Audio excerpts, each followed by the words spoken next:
മണ്ണാർക്കാട് നഗരസഭ നികുതി കുടിശ്ശിക പ്രശ്നത്തിന് പരിഹാരമായില്ല. കോടതി വിധി നടപ്പാക്കുന്നതുമായി ബന്ധപ്പെട്ട് രൂപീകരിച്ച സബ് കമ്മിറ്റി യോഗം ചേർന്നു. സബ് കമ്മിറ്റിക്ക് നിയമസാധുതയില്ലെന്നും ആരോപണം. നഗരസഭാ അധ്യക്ഷൻ യോഗത്തിൽ നിന്ന് വിട്ടുനിന്നു. കെട്ടിട ഉടമകൾ പ്രതിഷേധത്തിൽ. പരിഷ്കരണം എന്ന് പറഞ്ഞാൽ നികുതി കുടിശ്ശിക ഒഴിവാക്കിക്കൊണ്ടുള്ള കോടതി വിധിയൊക്കെ കിട്ടിക്കുമെന്ന് നിങ്ങൾക്കറിയില്ല. ഇതിന് മുമ്പ് കോടതിയിൽ നിന്ന് സിംഗിൾ ബെഞ്ചും വിധിച്ചു, ഹൈക്കോടതിയിൽ നിന്നും വിധിയുണ്ടായി. ഇത് വാങ്ങാൻ പാടില്ല എന്നും ഇത് അസാധുവാണെന്ന് പ്രഖ്യാപിച്ചു കഴിഞ്ഞു. അതിൻ്റെ ശേഷം ഇപ്പോഴും അവർ വാങ്ങൽ തുടങ്ങിയിട്ടില്ല. അതിനവർ പറയുന്ന കാരണം അന്നത്തെ ആ വിധിയിൽ ഇത് 3 വർഷം ഒന്നും എഴുതിയിട്ടില്ല എന്നൊക്കെ പറഞ്ഞിട്ട് നിൽക്കുകയാണ്. അതിന് വേണ്ടി കമ്മിറ്റി രൂപീകരിച്ചിട്ടുണ്ട്. ആ കമ്മിറ്റി ഇവിടെ പ്രസക്തമല്ല. ഇപ്പോൾ അവർ പറയുന്നത് ഇനി വീണ്ടും അതേമാതിരി പഴയ കാലത്തെ മാതിരി ഡിമാൻഡ് നോട്ടീസ് 2016 മുതലുള്ള ഡിമാൻഡ് നോട്ടീസ് തെറ്റുകളൊക്കെ അവർ തിരുത്തിയിട്ട് ഞങ്ങൾ രണ്ടാമത് അടിച്ചു തരുമെന്നാണ് പറയുന്നത്. 2016 മുതലുള്ള നികുതി കുടിശ്ശിക അടയ്ക്കാൻ ആവശ്യപ്പെട്ട് നഗരസഭ 2023 നോട്ടീസ് നൽകിയിരുന്നു.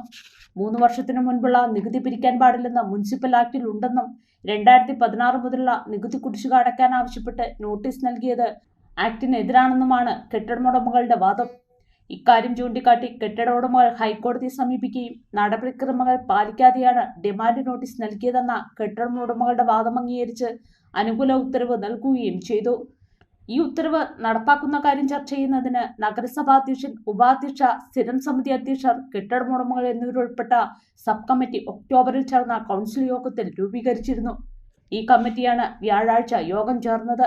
റിട്ടേൺ ഫയൽ ചെയ്യാനുള്ള 30 ദിവസത്തെ സമയം അനുവദിക്കാതെയാണ് ഡിമാൻഡ് നോട്ടീസ് നൽകിയതെന്നും അതിനാൽ ഈ നോട്ടീസ് നിലനിൽക്കില്ലെന്നുമാണ് കോടതി ഉത്തരവെന്ന് യോഗത്തിൽ സെക്രട്ടറി അറിയിച്ചു. ഈ നടപടിക്രമം കൂടി പൂർത്തീകരിച്ച് വീണ്ടും നോട്ടീസ് നൽകുമെന്നും സെക്രട്ടറി അറിയിച്ചു. എന്നാൽ വീണ്ടും നോട്ടീസ് നൽകിയാൽ വീണ്ടും കോടതിയെ സമീപിക്കുമെന്ന് കെട്ടിടമുടമകളുടെ പ്രതിനിധികൾ പറഞ്ഞു. 2 വർഷത്തിലേറെയായി ലക്ഷങ്ങൾ മുടക്കി കോടതി കയറി ഇറങ്ങാൻ തുടങ്ങിയെന്നും ഇവർ ചൂണ്ടിക്കാട്ടി. ഒരു സബ് കമ്മിറ്റി രൂപീകരിച്ചിരുന്നു എന്ന് പറയുന്നു. ഈ സബ് കമ്മിറ്റി തന്നെ നിയമവിരുദ്ധമാണെന്നാണ് അവർ തന്നെ പറയുന്നത്. ഇപ്പോൾ എന്തായാലും അസോസിയേഷനെ ഇതിനു വേണ്ടി ഈ കാര്യം ചർച്ച ചെയ്യാൻ വിളിക്കുമ്പോൾ ഞങ്ങളുടെ പ്രതീക്ഷ ഈ കാര്യങ്ങൾക്കൊരു പരിസമാപ്തി ഉണ്ടാവും, അത് അനുകൂലമായ തീരുമാനങ്ങൾ ഉണ്ടാവും.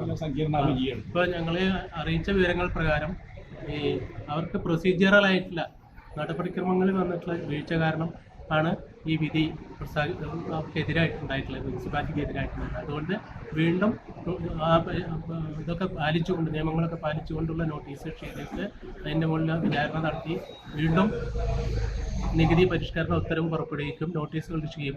ആ നോട്ടീസുകളിൽ 2016-17 മുതൽക്കുള്ള കുടിശ്ശിക കൂടി ഉൾപ്പെടുത്തിക്കൊണ്ടാണ് ഞങ്ങളിൽ നിന്നും സംഖ്യ ഈടാക്കുക എന്നാണ്. ഞങ്ങൾക്ക് ഏറ്റവും പ്രധാനപ്പെട്ട എതിർപ്പ് എന്തിനോടായിരുന്നു?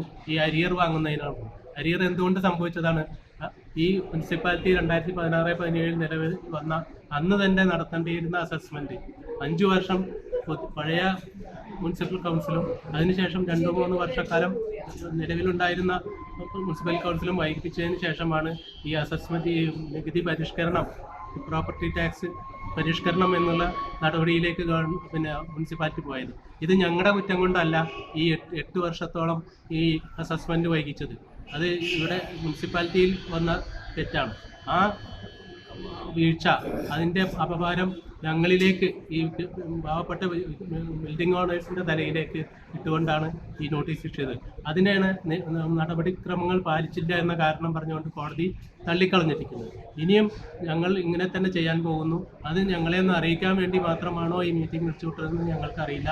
ഏതായാലും ഞങ്ങൾ പ്രതിഷേധത്തിലാണ്. വളരെയധികം സംഖ്യകൾ ചെലവഴിച്ചിട്ടാണ് കോടതിയിൽ നിന്നും 160-170 കെട്ടിടോടമകൾ വിധി സമ്പാദിച്ചത്. ഇനിയും അതേ രീതിയിലേക്ക് ഇവിടുത്തെ കെട്ടിടോടമകളോട് പോയിക്കൊള്ളാൻ പരോക്ഷമായി പറയുന്ന ഒരു കാര്യമാണ് ഇന്ന് മീറ്റിംഗ് എന്ന യോഗത്തിൽ ഉണ്ടായിട്ടുള്ളത്. അതേസമയം 3 വർഷത്തിൽ കൂടുതൽ നികുതി പിരിക്കാൻ പാടില്ലെന്ന നിയമം മറച്ചുവെച്ച് ജനങ്ങളെ പിരിയാനുള്ള ശ്രമമാണ് നഗരസഭ നടത്തുന്നതെന്ന് CPM പാർലമെന്ററി പാർട്ടി നേതാവ് TR സെബാസ്റ്റ്യൻ പറഞ്ഞു. ഇത്തരം ഒരു സബ് കമ്മിറ്റി തന്നെ നിയമവിരുദ്ധമാണെന്നും TR സെബാസ്റ്റ്യൻ പറഞ്ഞു. മണ്ണാർക്കാട്ടെ നികുതി പരിഷ്കാരത്തെക്കുറിച്ച് പറയുമ്പോൾ ഒരു പഴയ പഴഞ്ചൊല്ലാണ് ഓർമ്മ വരിക. കൊല്ലണ രാജാവിന് തിന്നണ മന്ത്രി എന്ന് നമ്മൾ കേട്ടിട്ടുണ്ട്. ഇവിടെ നേരെ തിരിച്ചാണ്. തിന്നണ രാജാവിന് കൊല്ലണ മന്ത്രി എന്ന രൂപത്തിലാണ് മണ്ണാർക്കാട്ടെ നികുതി പരിഷ്കാരത്തെ സംബന്ധിച്ച് തുടക്കം മുതൽ ഇന്ന് വരെ സംഭവിച്ചിട്ടുള്ളത്. യഥാർത്ഥത്തിൽ നിയമം നടപ്പിലാക്കിയിരുന്നെങ്കിൽ വളരെ ലഘുവായി പരിഹരിക്കാവുന്ന ഒരു പ്രശ്നത്തെ സങ്കീർണമാക്കി വലിയ തോതിൽ പണം സംഘടിപ്പിക്കാൻ എന്ന ലക്ഷ്യം വെച്ചാണ് ഈ കാര്യങ്ങളെല്ലാം പ്ലാൻ ചെയ്തത്. ഇന്ന് ഒരു കമ്മിറ്റി ഉണ്ടെന്ന് പറഞ്ഞ് 10 മണിക്ക് ഞാൻ ഉൾപ്പെടെ ധാരാളം പേരോട് എത്തിയതാണ്. ആ കമ്മിറ്റി 11 മണിക്കാണ് ചേർന്നത്. അതിൽ നഗരസഭയുടെ നിലവിലുള്ള ചെയർമാനോ ബന്ധപ്പെട്ട ധാരാളം പേർ പങ്കെടുക്കേണ്ട കമ്മിറ്റിയിൽ അവരാരും പങ്കെടുത്തില്ല. സെക്രട്ടറി അവസാനം ഈ കമ്മിറ്റി നിയമവിധേയമല്ല എന്നാണ് പറഞ്ഞ് ഒരു മിൻസ് പോലും തയ്യാറാക്കാതെ പിരിഞ്ഞു പോകുന്ന സാഹചര്യമാണ് ഉണ്ടായത്.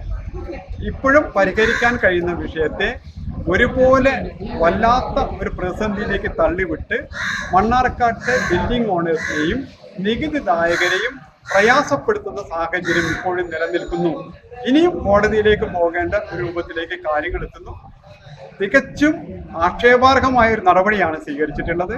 ഇനിയും തിരുത്താൻ അവസരമുണ്ട്. പുതിയ ഭരണസമിതി 3 വർഷത്തെ പുറകോട്ട് നികുതി ഈടാക്കി മുഴുവൻ ആളുകൾക്കും കഴിഞ്ഞ കാലങ്ങളിൽ അധികം ഈടാക്കിയ നികുതി തിരിച്ചു കൊടുക്കുകയും അതോടൊപ്പം തന്നെ ഈ വിഷയമൊക്കെ ഒറ്റയടിക്ക് പരിഹരിക്കാൻ കഴിയും ചെയ്യുന്ന സാഹചര്യമാണ് നിലവിലുള്ളത്.